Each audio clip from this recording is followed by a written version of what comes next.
I had to do this all over again, man, just because I didn't know if the audio was working. So I had to test it out. I had to, rewatch the live just to make sure the audio was working. I'm using this headset instead of the microphone.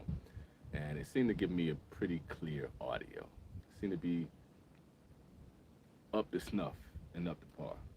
Got a few people that came in, got 3 likes. Those likes are probably going to disappear. Not going to have those again, but whatever. That's not what this is about in the first place, right? But I do want to actually have a conversation. I do want to do what I do on a live and chop it up and talk the way that I normally chop it up. Only downside is that here in Japan right now, it is, I don't know, probably like 8:30 at night, something like that. So it's really early Sunday morning for a lot of people on the East Coast. People on the West Coast got a hangover right now. They're at PCA and they've had their whiskey, they've had their uh, number of cigars. They got another like. That's what's up. I know they had a number of their cigars, and they probably had some really strong stuff. They're probably lucky enough to have some unicorns from Saka, something like that. They probably had a new release from Hoya de Nicaragua, and I don't know. They probably hanging out with Matt Booth doing some wild shit. Ain't no telling, man. I really wish I was there. I'm gonna be 100% with y'all. I really wish I was at PCA right now. So it's cute for my hangover. It's cute for their hangover. It's the way we just gonna get it in and just gonna chop it up. So I'm gonna kind of backtrack and rehash some of the things that I was doing before. It's kind of dope that I know people aren't really gonna be hanging out to listen to this live like normal, which is cool, which is cool. But at least they're coming in, hitting the like button. That's showing some kind of love. And the whole thing behind the show is just like the love of the cigars, brother of the leaf, all that kind of stuff, and just kicking back and smoking your best cigars. So hopefully my audio is up to snuff, and it looked good on the playback, but I don't know what YouTube is gonna do with the live. So let's kind of get into the thing. We got a Todos Los Dias. This is supposed to be Saka's sneaky good cigar. This is it's also sneaky in strength. I've never had that experience with the cigar. I do want to say that. But the whole key behind this is supposed to be very rich, very chocolatey, very creamy, very smooth cigar. But somewhere in the end that it's going to pack a lot of punch and give you that nicotine rush that's supposed to make you feel something. I've really been enjoying this cigar, but I've never had that experience with this. I've never had that rush where it's just like, man, this thing is kind of taking me out. I need some chocolate. I need some orange juice. I need something to kind of help me get over that nicotine high. Hasn't happened yet. We'll see. But I do absolutely love this cigar, and I love this Vitola. I've had this conversation with you guys quite a bit. Easily, the Shark is my favorite Vitola. I would probably say at this point after that is the Unicorn, but it's so rare to ever be able to get to have that actual Vitola. But then following that is going to be a Corona and a Lonsdale. This is the thick Lonsdale. This is like if I just want to kick back and I'm hanging out with people and having a cigar, I think this is the Vitola that I would prefer. I mean, it just feels really good to the hand. It's not too cumbersome, but you get enough of a cigar that you really feel like you're getting a good body, getting a good smoke body. You got a good hand feel, and you're not gonna kill yourself with the extent of the cigar. That being said, that's probably why I'm super excited about the release of the Papa Saka. Another reason why I wish I was at PCA. I do want to chop it up with Saka of all people, but I would love to be able to get my hands on the Papa Saka right now, just to be able to smoke that cigar and to see what that experience is like. Because the Saka Khan was easily one of my favorite out of all the Vitolas from Saka.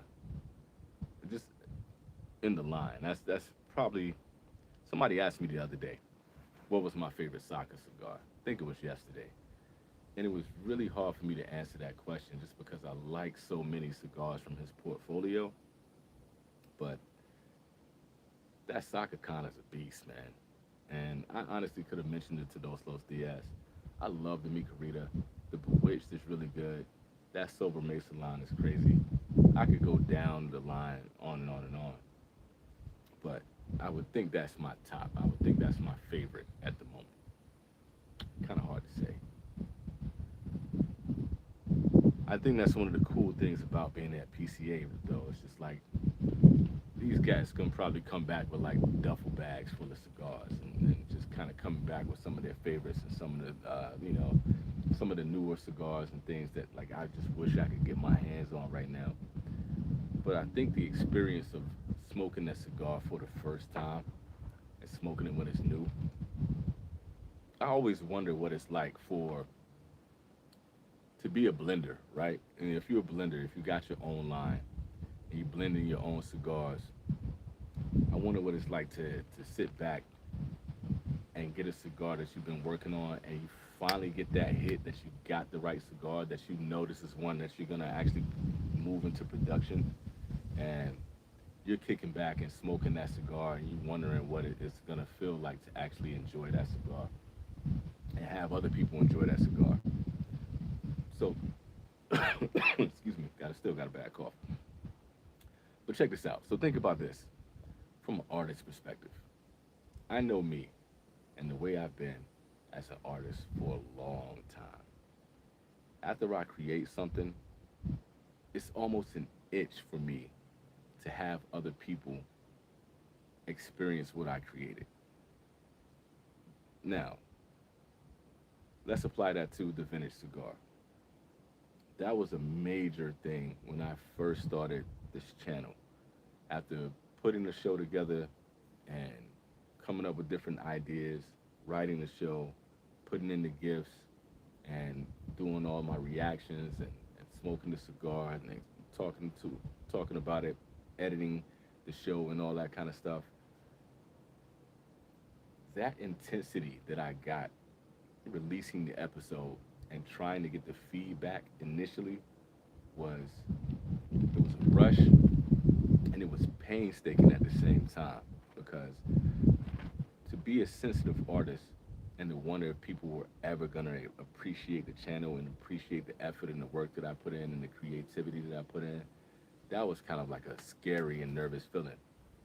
And I still do this to this day when I'm drawing. And if I make a drawing or if I do a painting or something like that, I still look for a form of validation in a way as an artist.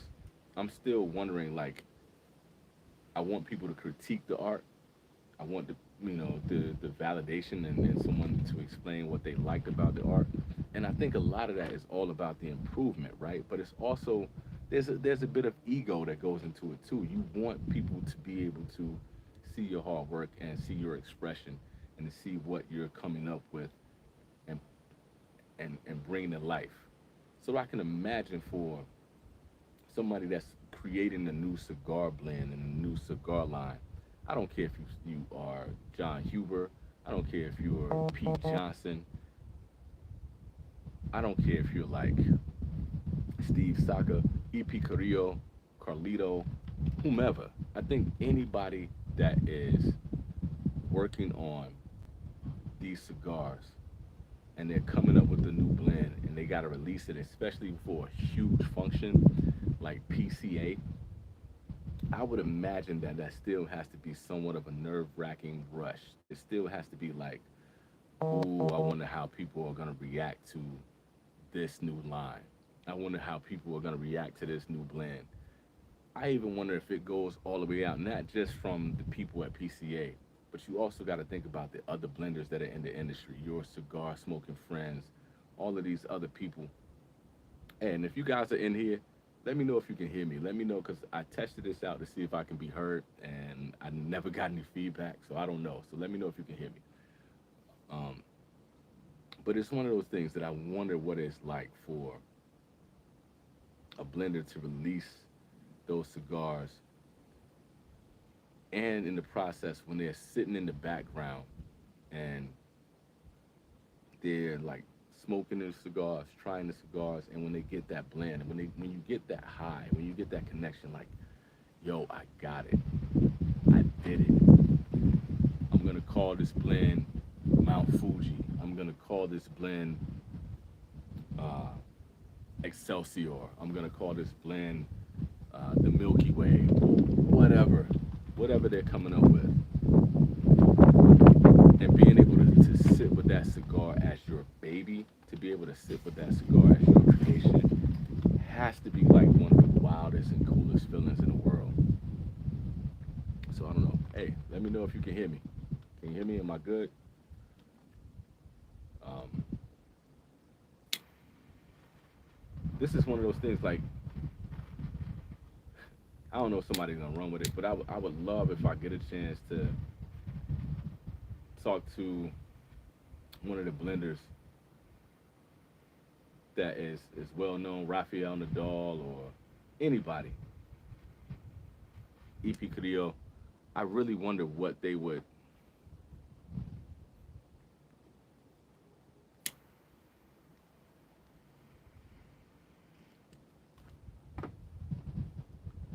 I really wonder what they would say about that whole process. I wonder how they would explain that. I wonder how they would elaborate on that.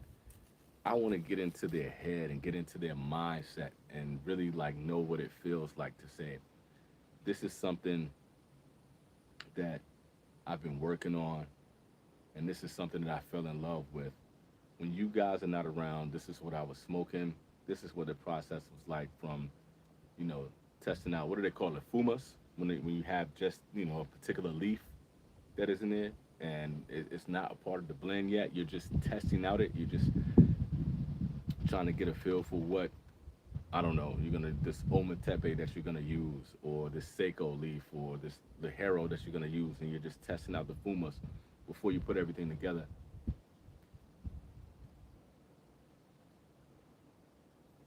That's a beautiful feeling.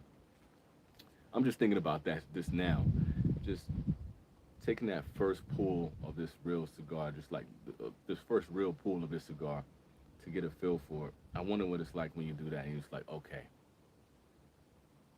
this smells different, this tastes different, this is burning different. This is gonna be one that I'm putting into the line, or just saying like, okay, I like the start of this cigar. I like where it's going.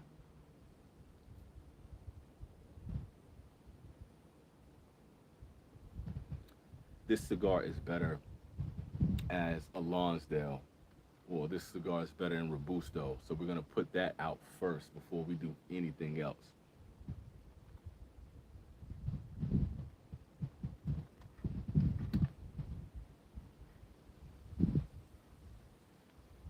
I wonder, am I the only person that's kind of like, from a reviewer standpoint, thinking about cigars like this?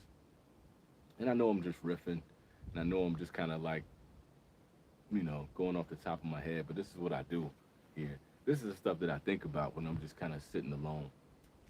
And if I'm up here on the rooftop, I don't get a chance to talk about it much because, you know, I'm usually the only one here. So this is my outlet. You guys are my window into the world.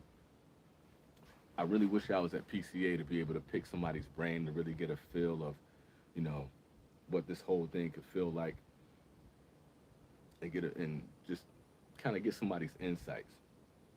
You watch a lot of these review shows and you watch a lot of these interviews, but I don't think I've ever really heard anybody kind of get into the nitty gritty of what it feels like to be an artist as a blender.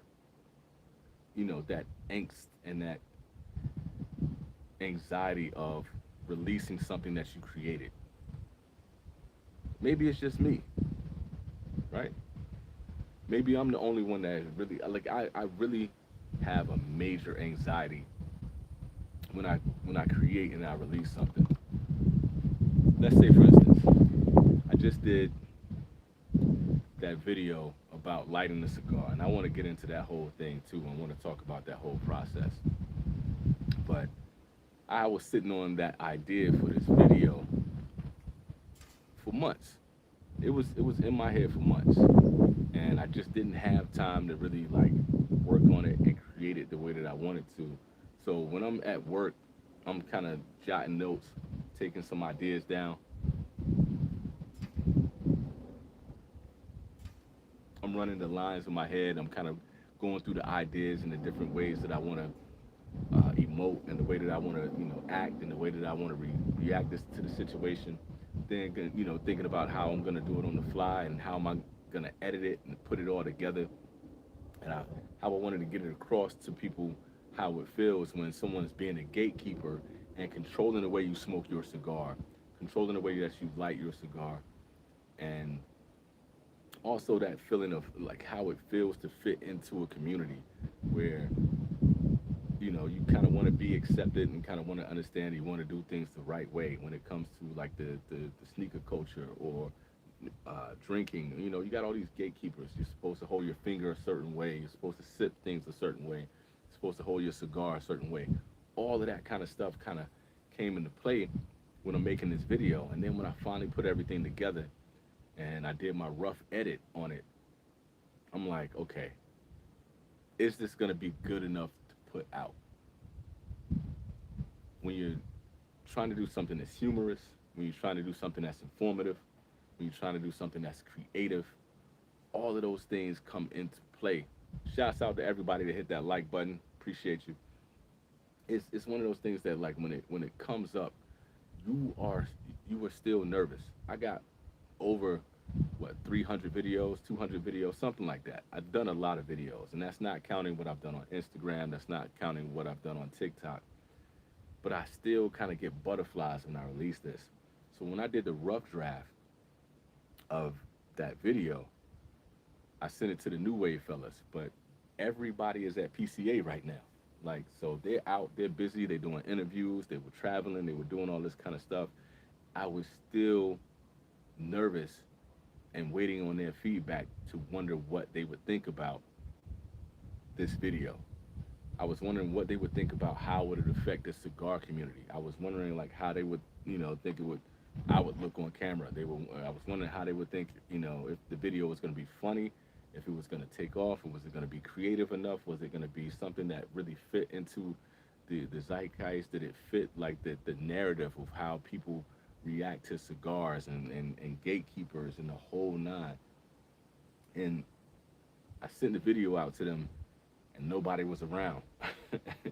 So I'm pacing for a minute, and the other thing is like I feel like it's a deadline. Like if I don't get this out into the algorithm at the right time, then all the people who watched my channel and wait for the shows and clicking on when you have when the bell notifications come out and all that kind of stuff, I didn't know if I was gonna miss the time frame. So then now it was that nervous part of like, okay, I'm gonna release this, and now I gotta wait to see like all these people who are seasoned cigar smokers, people who got faith in my channel, the people who watch the channel.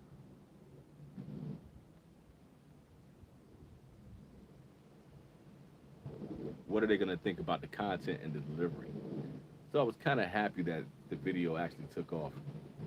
And you guys gotta understand, like, it's not super late here. It's only like 8 o'clock.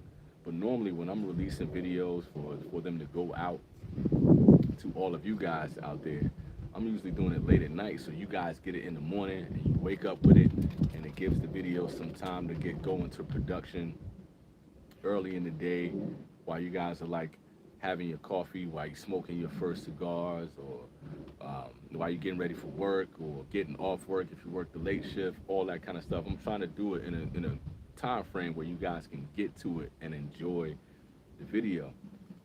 So I'm going to bed nervous as hell.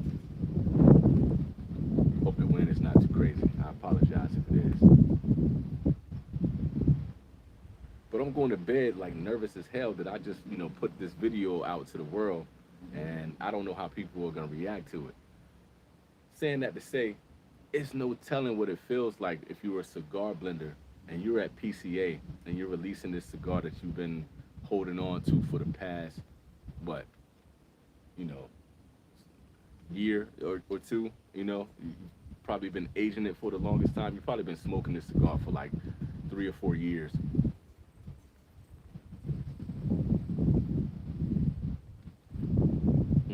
Got myself again. I do it every video. Had to make sure it was lit though.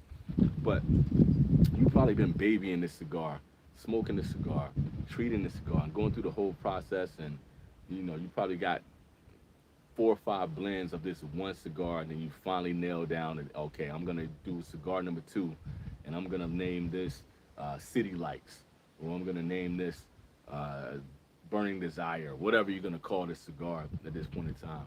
And then it comes around, it's PCA time, and it's time for you to release this cigar, and you got to put it out. And you're sending out all of these boxes, you're sending out all of these packages. You got them shrink wrapped, you got them, in the cellophane. You got to put them in the boxes, and you got to store them correctly, and then you got to ship them out to all the purveyors, and you got to make sure everybody's getting it. And then you got this big convention and this big festival that's waiting. Shouts out to everybody to hit that like button too. But you got this big festival, you got this big moment. So now you're gonna be handing this cigar out to people, and you got interviews to do, and you got all this stuff going on, and you're just still wondering what people are gonna think about this brand new release of this cigar. For me, as an artist, as a creator,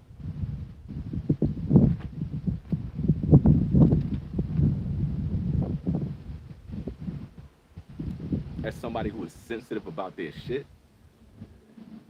that has to be still painstaking for even the biggest names that are in the industry. So like all of your favorite blenders, I wonder if they still going with that.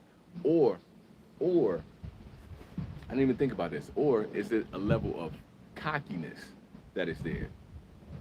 Is there a level of like, I know this cigar is gonna be the shit.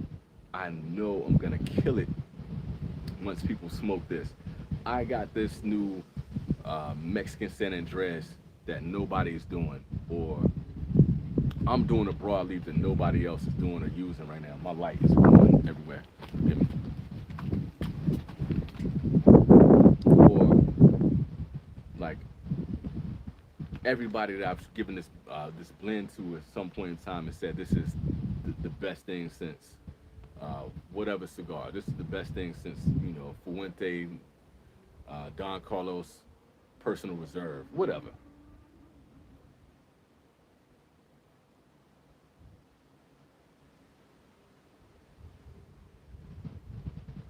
All right.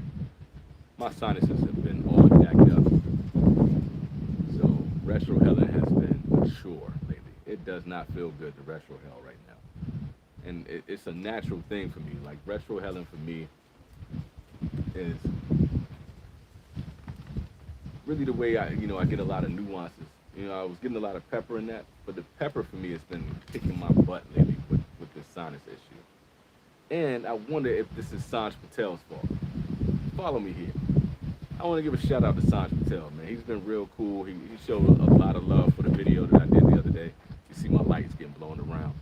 But I did the New Wave video with Sanj Patel, and he was telling me that I was retro Helen all wrong. That, I was blowing too much smoke out when I'm doing the retro Helen. So I've been trying his approach where you slowly release the smoke from your nose when you're doing the retro hell. And I gotta give it to the man. He was dead on. You do get more nuance when you're blowing the smoke like that.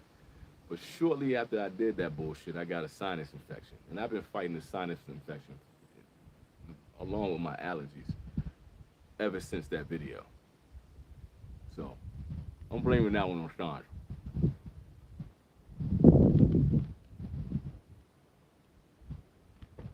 That hurts to do that retro hell. That shit is not working. But it really changes the environment of smoking a cigar. Especially like when you have a cigar that's like this one that has this delicate balance between the peppery and the sweet. That's one thing that's really cool about this cigar. This cigar kind of walks a tightrope between. Forgive me if the wind is crazy, y'all. Y'all can let me know if the comments if the wind is crazy. Y'all might be at a place where you can't comment. It's rare that I do these and I don't get any comments at all. But this cigar in general walks this delicate balance between being a smooth and a very like bold cigar. And I feel like Saka's best blends do that. I feel like the Mikarita Blue does that, the Papa Saka and the Saka Khan and this Todos Los Diaz really do that. I feel like they really walk this delicate balance.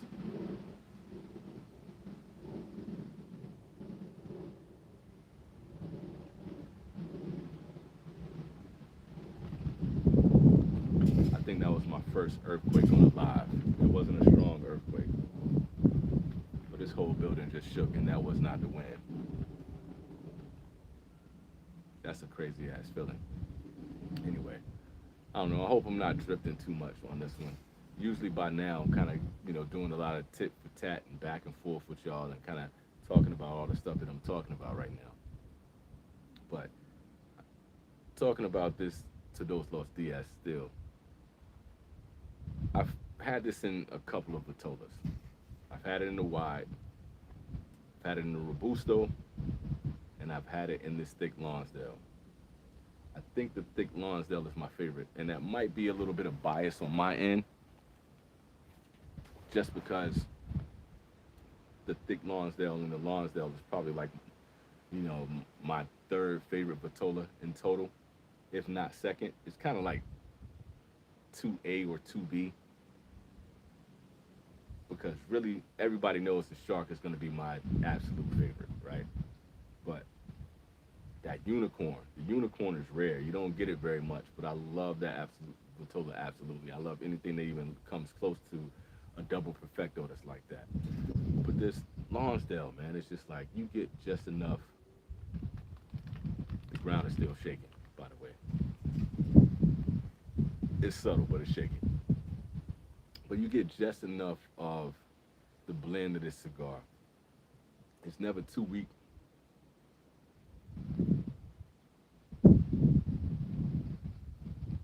And never too long.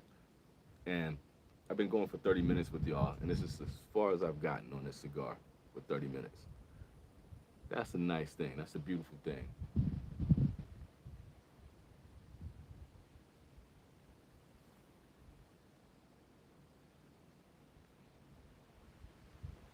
I've done a lot of talking about the PCA and wishing I was there so I could kind of talk to some of these big wigs about, and these guys that are really seasoned in the cigar industry about that. I know Sanj is probably there. I would love to just sit there and talk to him for a minute and kind of pick his brain, especially about, whoa, god damn. Sorry if I'm blowing out. Especially about the industry killer. He just posted up that he's doing a new industry killer now. It's not a Connecticut. What was that blend that he was doing? Oh, it's gonna be a Cameroon. He's doing a Cameroon industry killer. That, y'all know how I am. Y'all know I absolutely love Cameroon cigars. And the reviews that have been coming out about the industry killer in general have all been crazy. Like everybody's loving this cigar. So to add fuel to the fire to that, to do that in a Cameroon, I really want to pick his brain about that. And I can't remember if he said that he was going to release this when we had a conversation with him on a new wave. I'm not 100% sure. Shouts out for that last like too, man. Good looking out on that. But I do wish I could just like sit down with him on a face to face. And I'm also wondering, like, I was talking earlier just about how it feels to be an artist, to be releasing shit and to do something new. I wonder what it would feel like to be in that environment and to have people say like, hey, okay, when you did this video, I was a fan of it. Or when you reviewed this cigar, that wind's crazy. Give me a sec.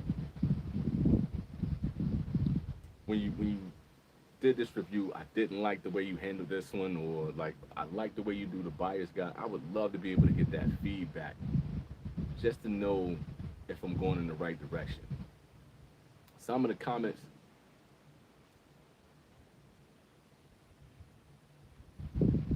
that I got from the last video that I released, this last short, and then people just kind of going through the videos have been dope, and that's really cool. Just based on people that watch the channel and watch the show, just giving feedback on my approach and how they feel about the channel, and what they like and what they don't like is cool. But it would really be cool to kind of get these thoughts that I've been having in my head about blending cigars, get into the industry, one thing that kind of like I was talking to one of the uh, one of the major blenders that's in the game right now, and I was asking him specifically like, what is it like to get into the cigar industry? Like, if I wanted to be like him and to have my own lounge, to start producing my own cigars, and to get into the major production of it and the business side of it, what steps would I take? And he danced all around that. He never answered the question. And just out of respect, I never said anything. But I really wanted that answer. I really wanted to know what, you know, I don't know where I'm gonna go with this. And somebody was, I think it was Michael Prisdale. I think somebody asked Michael Prisdale like what he wanted to do with this whole thing of being a YouTuber and being a reviewer. Shouts out for the like button. What what he wanted to do with it and where he wanted to go, and he was just like, man, I don't know. I just kind of want to hang out with my friends and smoke cigars, which is definitely the main purpose why I did this, right? But at the same time, I'm still searching for that high that I got being a butcher. Like everything that I did being a butcher, like every cut that I made, every steak that I put out got some kind of feedback. If it flew off the shelf, or if somebody had questions because they'd never seen it before, or they liked the way that I presented something, whatever, all of that kind of stuff, you got instant gratification. You got that instant feedback. So there's a part of me that's searching for that feeling again to be like, sorry about the wind.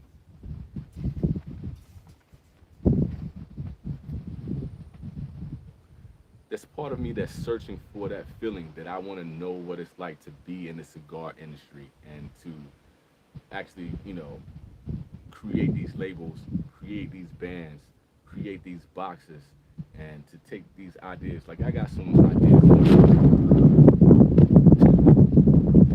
think I'm gonna have to shut that like that. Hold up for a second, y'all. Stay with me. Don't go anywhere. It's only a couple of y'all in here. Don't go anywhere. All right. The wind is going super crazy.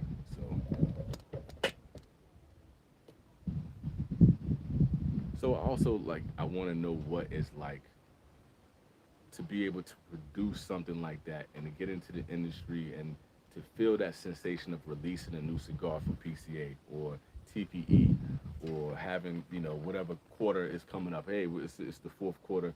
We're getting towards the holiday season.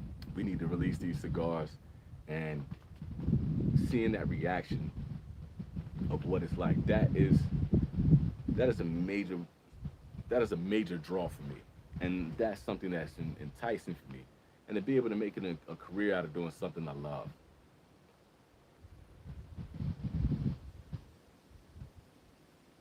I keep making these live videos. I keep making these, bias guys, and I want to smoke and top 10 lists because it gives me something. It does put a battery in my back, but it also kind of feeds that itch and that need of an artist. It feeds like I get to taste these cigars, I get to get these flavor profiles, and I get to feed that itch of experimenting and trying something new. There's a scientist that's in here too, that's along with this artist.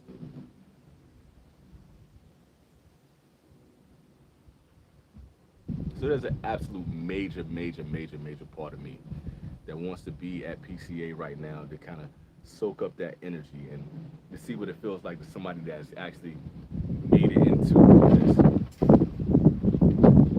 part of the wind once again. Because you got the seasoned veterans that's there, right? You're gonna have the EP Carrillos, you're gonna have Fuente, but what about Karen Berger, right? You're gonna have Karen Berger there. She's been around for a minute, and for somebody like myself or somebody that's new to the game, they're looking at her like, yo, she did it. She crossed over. She got into the leagues with the big boys. She may not be Pete Johnson yet. She may not be Nick Melillo, but she's made a name for herself. And not saying a name for yourself as far as just purely for notoriety, but as far as like a body of work. Like,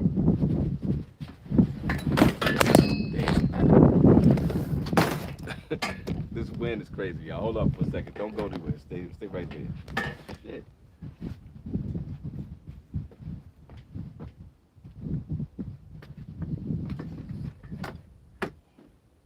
All right.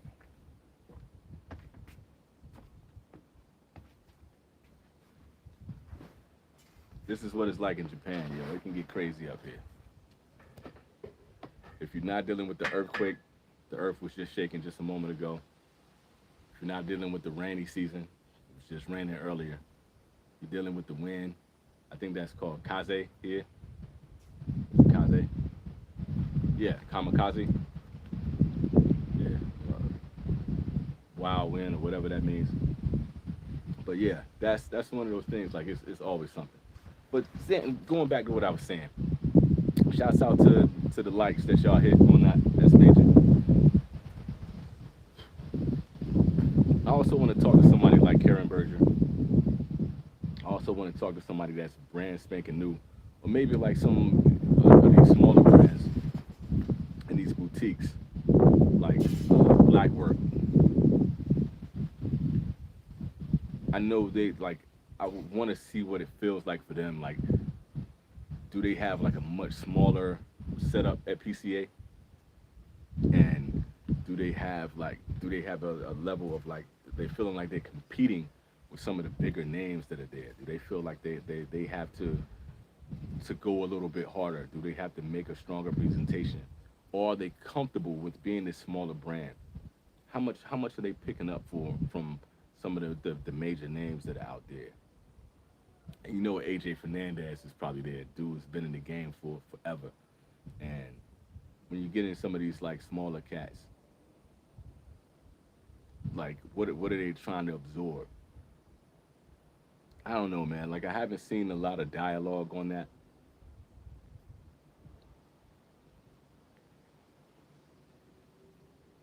And when I talk to the new wave fellas, I can't wait to kind of hear what they have to say. I was kind of picking their brain earlier, but most of the people are dealing with the hangover from their first night.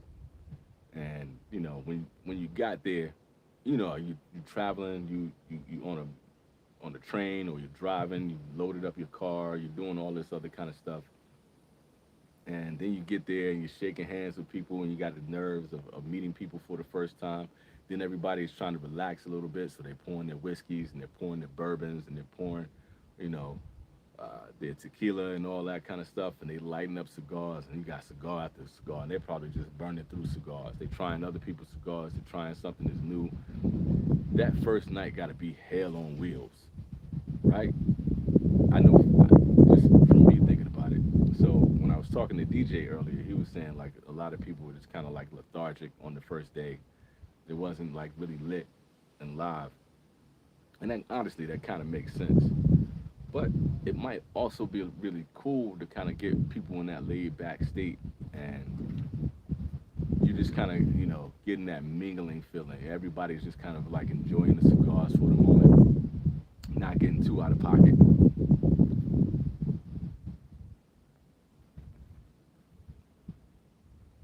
I'm sure you got a whole bunch of new people that are trying to like, hey, try this, see what this is about, and trying to really get people stimulated to see what's going on. That's really kind of interesting. I can't believe I had like no feedback at all. Ain't nobody said a thing in here. That's odd. Are y'all on y'all computers or something like that? What's going on, man? I didn't know if I was gonna have to a lot of cigars. I brought conscious cigars up here too. I've been holding on to this cigar for a minute, and I don't know what it is that's kind of got me like stalling on that cigar.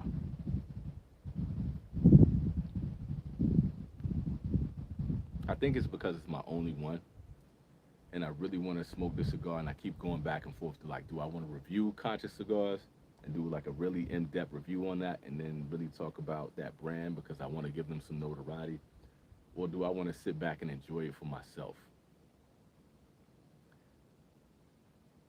Do I want to do it in a live like this? And I keep going back and forth. So I pick up the cigar and I put it down. pick up the cigar, put it down. Luckily, I haven't cut it yet, so it's still intact.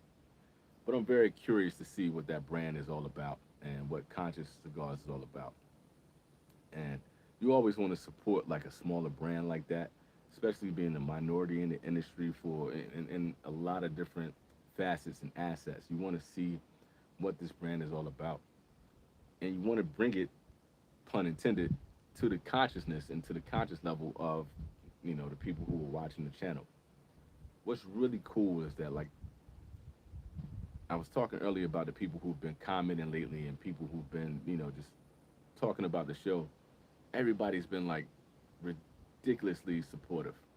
Like, everybody's been like super supportive of the channel, and the people who have subscribed recently, I don't feel like they're just paper subscribers.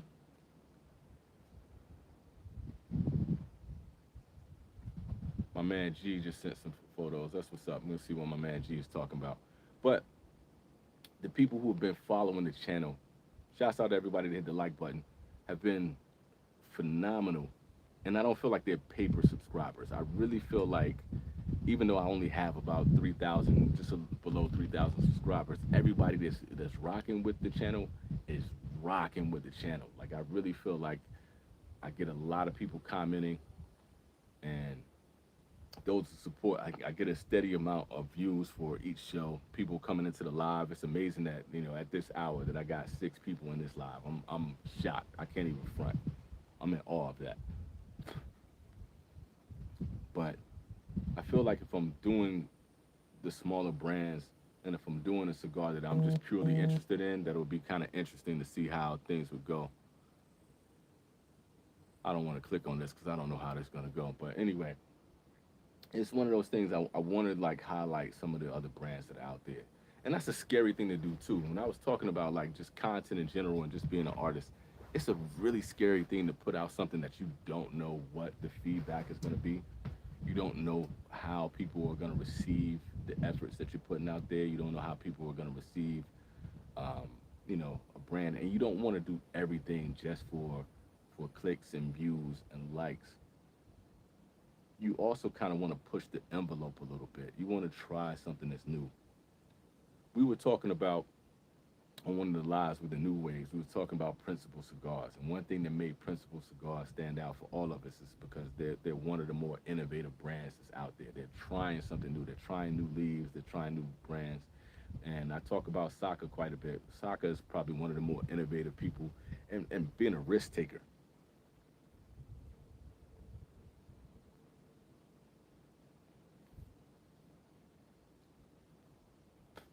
I was saying to somebody recently that I'm not really a gambler.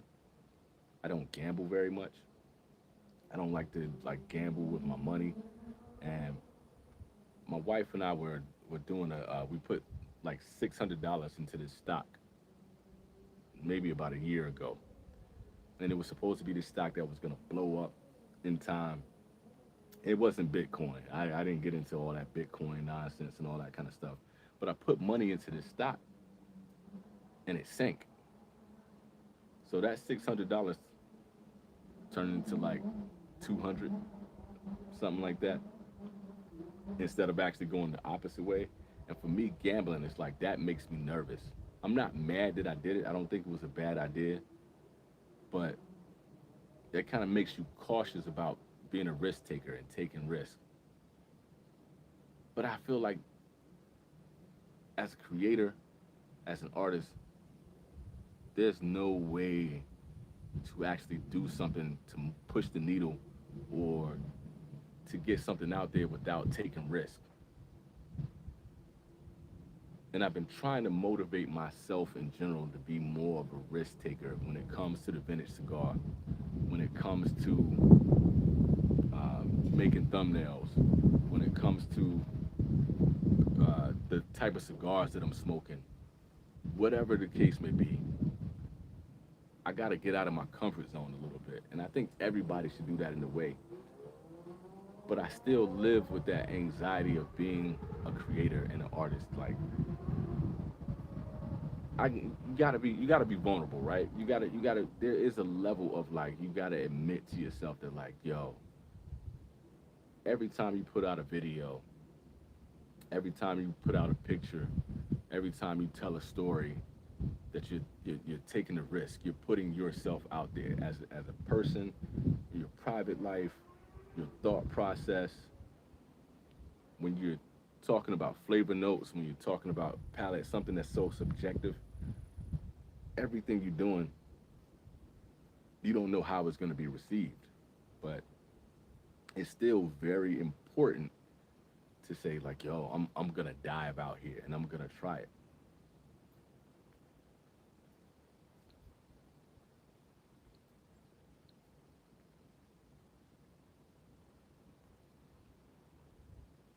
It's always cool when I get feedback for trying something new and trying something different.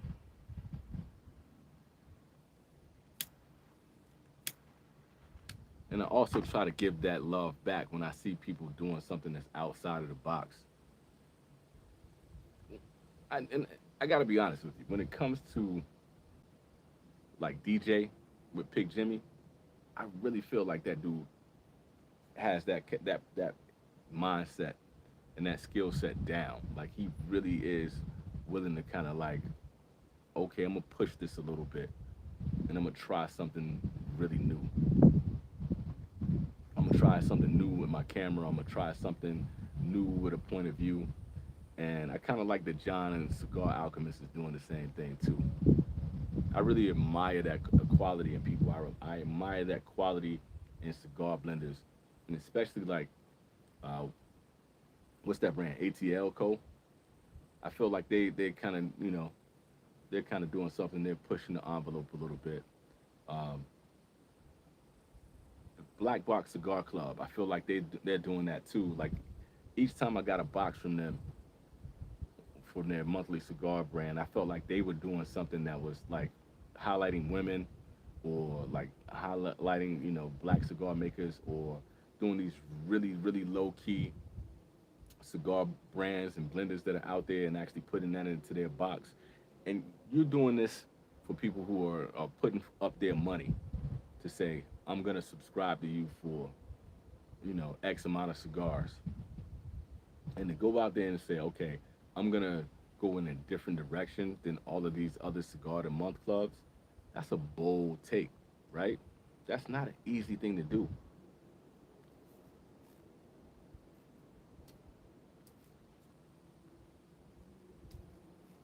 And I was talking to you guys on the last live about stepping out and doing the podcast.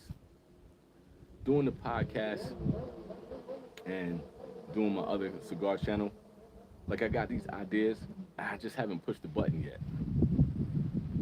And I need to motivate myself to be able to push that button and to say, okay, we're gonna do this.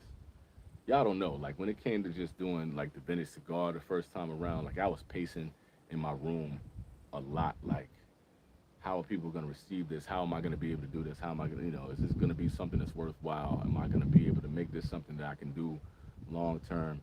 Am I going to be able to get subscribers? And, going from, you know, literally zero subs to just having family members and friends subscribing just out of the like, hey, you're my friend, so I'm going to support you.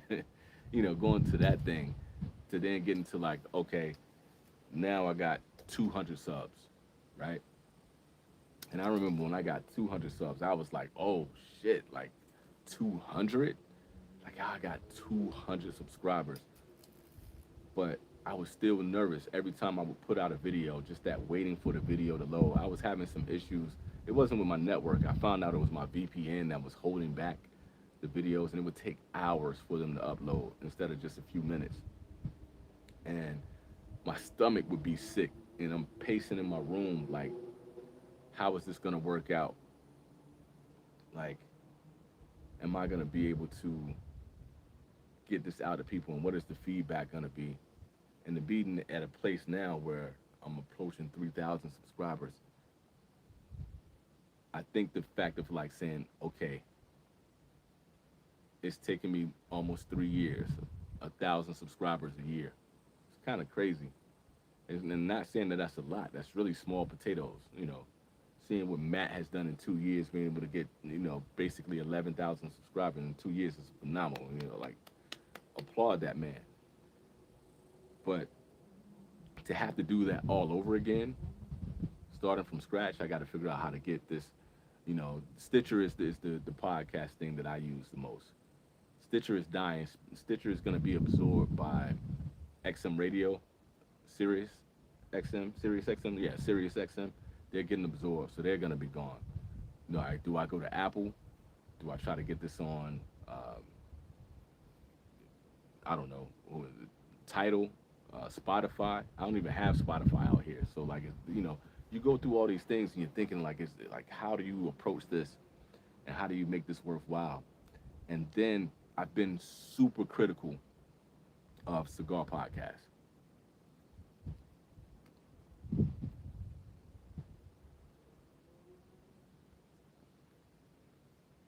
Now, in order to be a critic, you have to be willing to be criticized, right?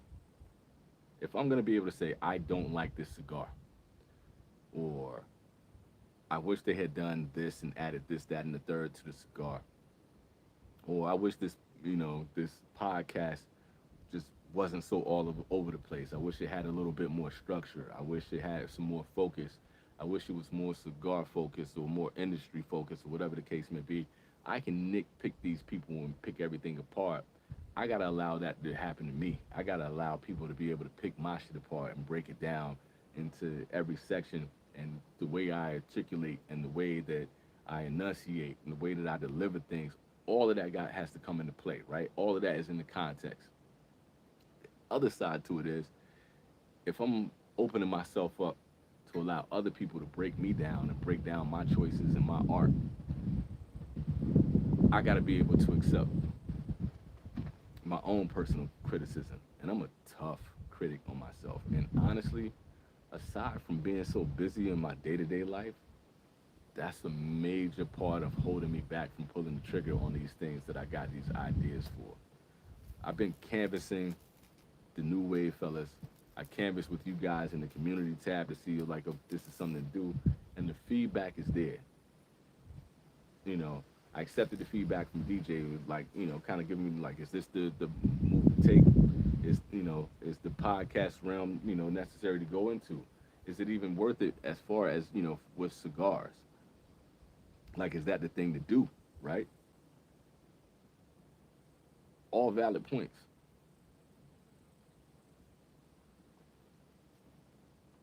Again. And you also have, like, I was talking earlier about gatekeepers. There's always going to be somebody at the door putting their hand on your chest saying that you can't walk in yet for whatever reason, for whatever it may be. Maybe I don't have the capital. Maybe I don't have the desired look that fits into this. Maybe I don't have the necessary acumen and the industry connections to say, okay, maybe you should try this. There's always so many reasons why you can dissect and pick yourself apart and say, don't review this cigar. Don't start this podcast. Don't do this other channel.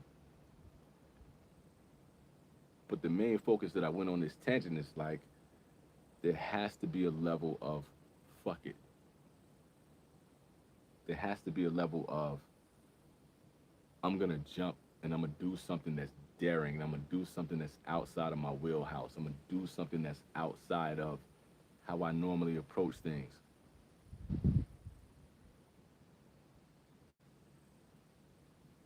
This is for me, this is the moment when I go watch Malcolm X videos, or I go watch Muhammad Ali, and I go listen to Bruce Lee talk.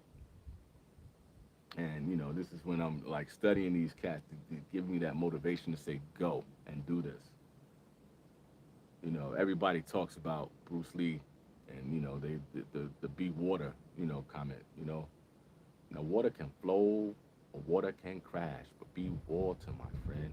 And I think about that all the time. I think about like going into his mind state, and can I be tough enough? Am I strong enough? Do I have enough of the emotion and the power in order to be able to do these things? Like, I study this man so much, right? There has to be like a switch that I have in there to be like these type of dudes. in order for Pete Johnson to get Tatuaje off the ground, he had to have a level of fuck it, I'm gonna do it.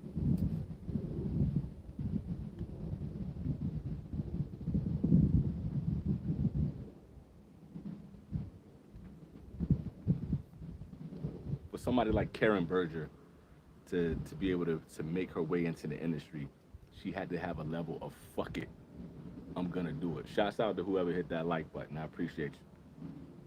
There has to be a level of I can and I will be able to make this into something that is gonna be fruitful and it's gonna be something that's gonna be personally satisfying. Sanj Patel has to have a level of something in him that says like, yo, I'm gonna be able to do the industry killer. I can call this the industry killer and I can push back on the industry that I'm jumping into and I'm gonna make this shit work. I got enough confidence in this blend that I can do this with a Connecticut rapper. I can do it with a Habano. I can do this with a Cameroon rapper. And people are gonna love this shit. And people are gonna be able to take this level of sarcasm and this sardonic personality and they're gonna love it.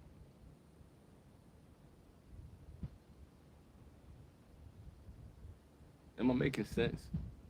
I know I'm kind of like, 'cause I don't know if I can't get comments or what, but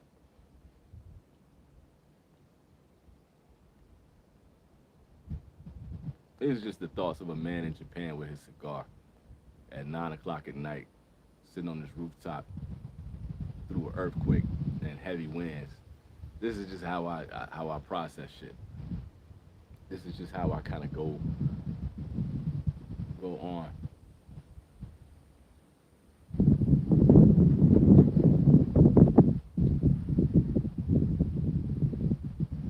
I do love a slow burning cigar. I've been talking to you guys for an hour with a thick Lonsdale, and I still probably got at least another 20 or 30 minutes to go.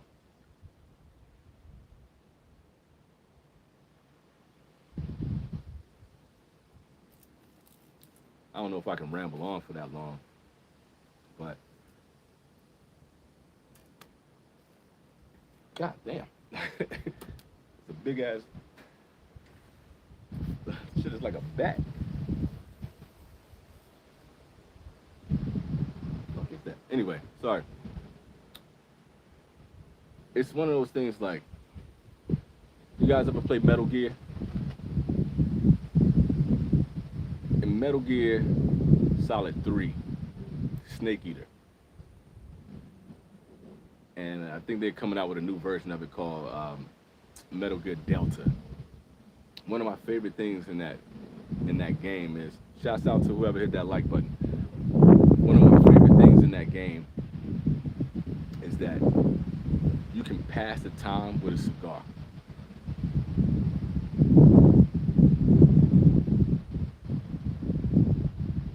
Whoever thought of that was fucking genius. Sorry about the wind. But I always think about that, like when I have a slow burning cigar, like that is good meditation time.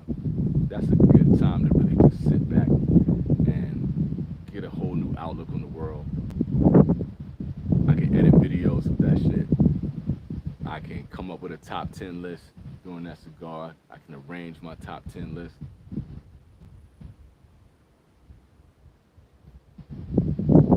I process my day. And it's nothing better than when you got a slow burning cigar that actually tastes good too. I'm a fast smoker. I realized that when I was out with friends in Tokyo. I really wish I could have like put that whole experience on camera for y'all so y'all can see what that was like because the two guys that I was with were they're coffee enthusiasts. And these guys are like scientists when it comes to their coffee. Like they use this cold, ice cold metal ball to brew their coffee. They use like the press and they use all these different things to make their coffee and they're painstaking and they're meticulous about how they are what blends they're using and the temperatures they're using and all this kind of stuff. Like I know nothing about coffee. Everything that I've learned from these cats. Shouts out to whoever hit that like button too. But we go into this little tiny cigar bar, and if I remember correctly, this was Bar Rudy's. That's the name of it. And I think I've talked about it before. That it was like some John Wick shit. In order to get in, like it's this big wooden door, and you got to knock on the door. They unlock it to let you in. And in the time that I was in there, I got a Davidoff box press Nicaragua, and my homie got that cigar too. And I noticed that I had gone through half of that cigar before he had taken out the first third. And I can't do that with every cigar, but I'm constantly like talking and puffing.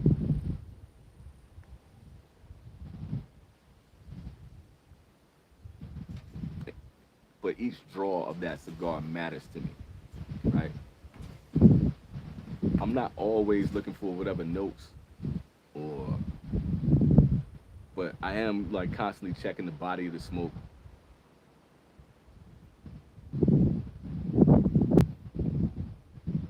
And I'm conscious of my breathing. And I don't know for y'all, like, for whatever reason, I'm not getting comments. I don't know if y'all ever get that experience.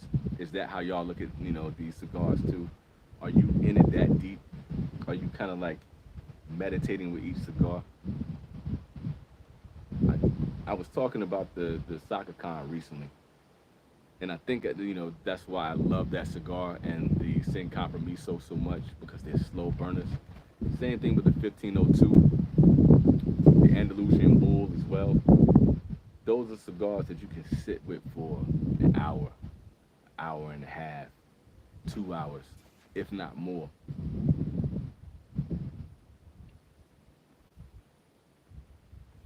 And you're never wasting. I honestly believe that's why Jordan loved the Partagas Lusitanius so much because it's such a big, bold cigar that that man's probably going a mile a minute. If he's not thinking about golf, he probably got family affairs, and if he doesn't have family affairs, then he probably got like Team Jordan to think about, and then he got the Jordan brand to think about, and he got business with Nike or whatever he's investing in. It's probably like the best thing in the world when he gets to just sit back with a big cigar and just burn off 2 hours. When you spend your whole life training to be the greatest, Tyson, Tiger, Ali, uh, Steve Jobs, whomever. I don't want to be on some Kanye shit, but even Kanye, when you're like, when you're so focused on making greatness and being great, you're training your body, you're training your mind, you're studying, and you work your way up to being 23, you've become the GOAT. In order to stay the GOAT, you got to keep working to be the GOAT. You got to keep going. So when you finally get a chance to relax with a good cigar, that has to be like one of the best feelings in the world. And imagine like having enough money to have your humidor stacked with any cigar that you want to pick at that moment.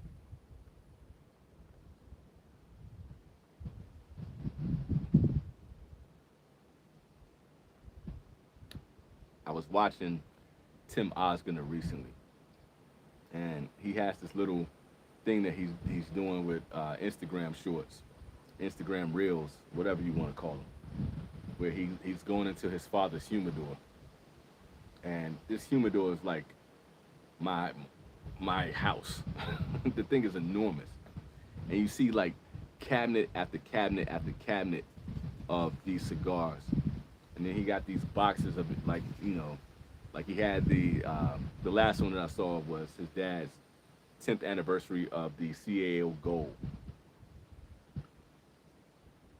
and he's had these cigars for years. And, he got all this age on the cellophane, and the cigars have been sitting there forever. And he got more than enough with this immaculate humidor that he could just let those sit for years. But if he wants to, after creating this huge brand something as huge as a CAO and all the years that he spent working on building this brand up, building his name up, building a legacy.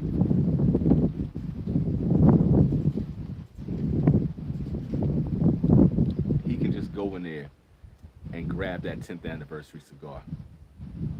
Or he can just go in there and decide, like, this is what I want to smoke for today, and just take off for 2 hours. He could probably burn like two or three of those at a time and not even put a dent in his inventory. That has to be a relaxing feeling to be able to earn that much cash. Literally, not like cash, but cachet, however you want to say it. To be able to earn that amount of wealth. Not wealth in the sense of just financial wealth, but the wealth of being able to, like, now I got time to burn. Now I got time to sit back and I got my choice of cigars. He probably has all these friends in the industry.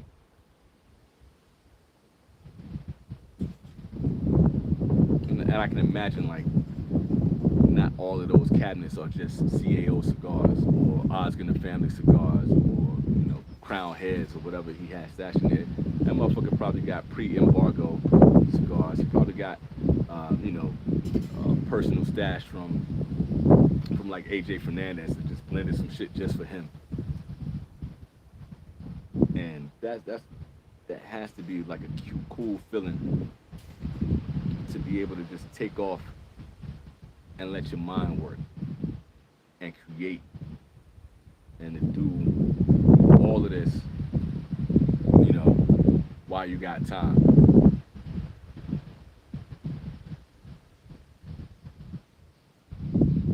Y'all see me messing with this. I'm trying to see, like, why there's no comments. I don't know if I did something to y'all. If that's so, go back and rewatch this and put comments in or something, or like give me some kind of signal that this shit is working. Enough people came in that I think the audio is working. I tested out the audio on this. But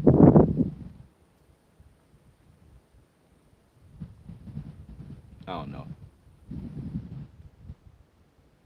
I guess I gave you guys a good hour of my time. I don't know if I bored y'all to tears. I hope y'all ain't bored. I hope I ain't bore everybody.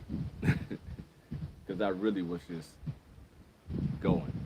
Maybe this is what the podcast would be. Maybe it would just be me being able, like, I did want to do like a section in there where it wasn't about cigar news and it wasn't about, you know, sponsorships and all that kind of stuff. I just wanted to be able to talk. And G keep commenting, so I kind of think that the comments aren't working. But shouts out to my man G. I hope you well, brother. Hope everything's going good.